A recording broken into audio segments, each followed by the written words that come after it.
Hi! In front of me is OPPO A77 and today I would like to show you how you can operate split screen view on this OPPO.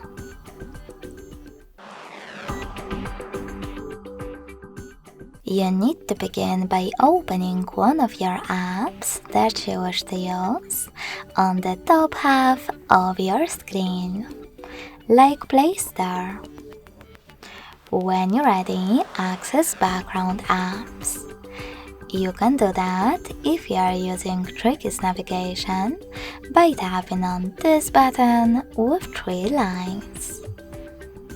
Finally, click on those 3 dots at the top right corner of your app and tap on Split Screen.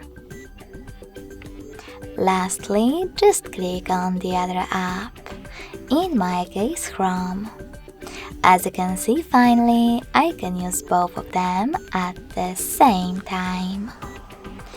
If you wish to go back from this mode, drag the first app upwards or downwards and tap on Home button.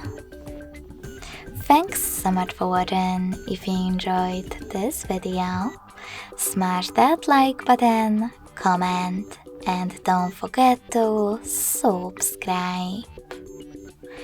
Bye!